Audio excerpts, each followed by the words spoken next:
everybody, and welcome back to my channel. So today's video is just going to be a neutral cut crease. It's not the most dramatic, but it is a really good start to a cut crease, and it's definitely not perfect, but I am just loving the way it turned out anyway.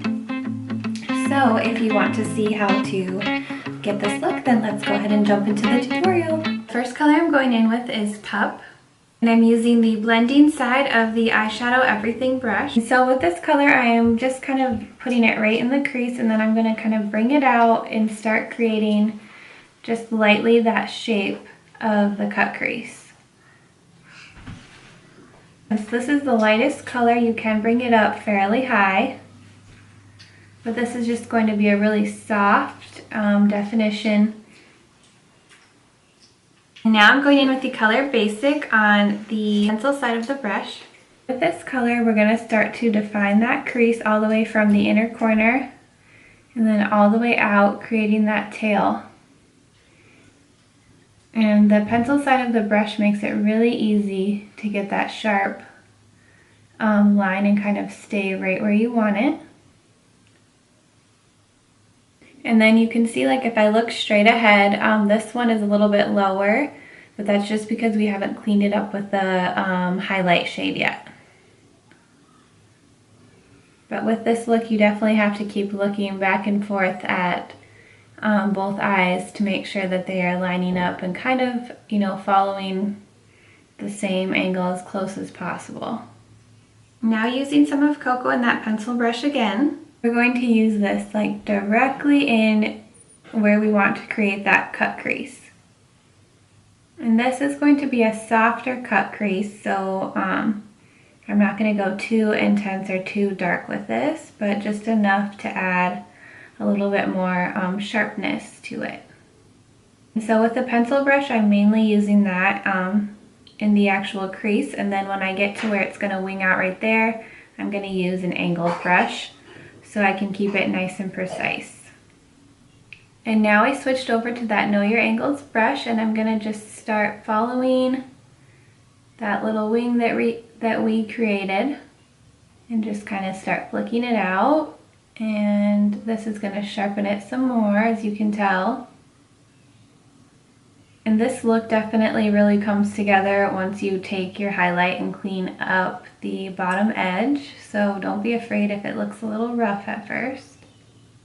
And I also like to use this angled brush right in that crease as well to really make sure we're getting that definition there. Going back in with some of Pup in the blending brush, I'm just going to run this over the upper edges here, and then just kind of blend it out really well. Otherwise it has a tendency to just not fade as well since we've added all of that darkness. You can see how much that kind of softens out that upper edge. Now I am going to go in with that pencil brush one last time and just kind of sharpen it up again. Now I'm going in with the flat side of the multitasker brush. This is where we're going to start to clean it up. So we're just going to follow that shape that we created and make sure that it is nice and really sharp. And I love to use the highlight to do this because then it kind of takes away the pressure of having to get everything you know, super exact right on the first try. And then I'm going to bring it along that little wing we created, and I'm going to try and keep it as close to the other side as possible. Okay, then we're going to look straight ahead and look back and forth and see if they're as close as they're going to be. Okay, I think that's as good as it's going to get. What do you guys think? And now that I have it kind of cleaned up, I'll just bounce my finger over it to kind of get rid of any excess of the highlight. This next eyeshadow is Sabrina. I'm going to just start packing that on. I don't plan on using any stay spray because I don't want this to be like super intense. I'll try to put my inspiration picture in the video so you can kind of see the look that I'm going for. It's more on the softer side.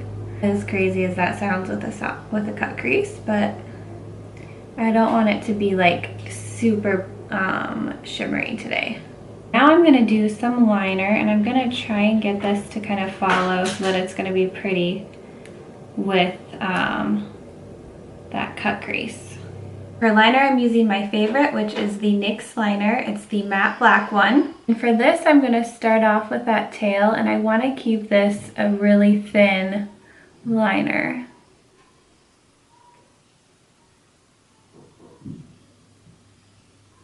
So I just like to create that triangle and then fill it in, and like I said, this is gonna be like a long and thin liner. Okay, and now I have that shape how I want it, so I'm gonna take off the tape so that I can bring the liner in the rest of the way. Because I like to kind of pull on my eyes when I'm doing liner. I know it's bad for you, but we're just gonna connect this all the way to that inner corner. So to finish off that lower lash line, I'm going to take some of the angled brush in Coco and just kind of put that right there at the lashes. And that way we're going to have a little bit of the smokiness rather than just leaving it completely plain. And you can make this as smoky as you want. And then I'll just add some mascara. Okay, so now it's time to do the lip color. Let me show you my inspiration photo because I feel like that might help.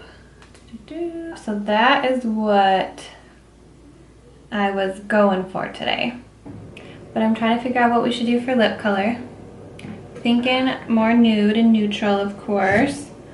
So I think I'm gonna do like a base of sandstone, so it's that warm. And then I think we'll go over it with the nude, and that will kind of lighten it and cool it out just a tad. Gonna use the flat side of the multitasker and just kind of line these lips quickly. That brush makes it so fast. It follows your lip line so easily. Now we're gonna take nude on top.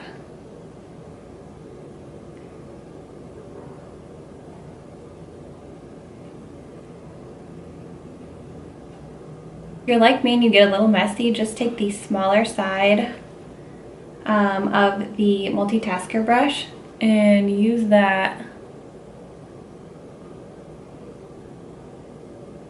to sharpen everything up. Alright guys, and here you have the finished look. Thank you guys so much for watching. If you like this video, be sure to give it a like and also subscribe. I will see you all very soon. Bye!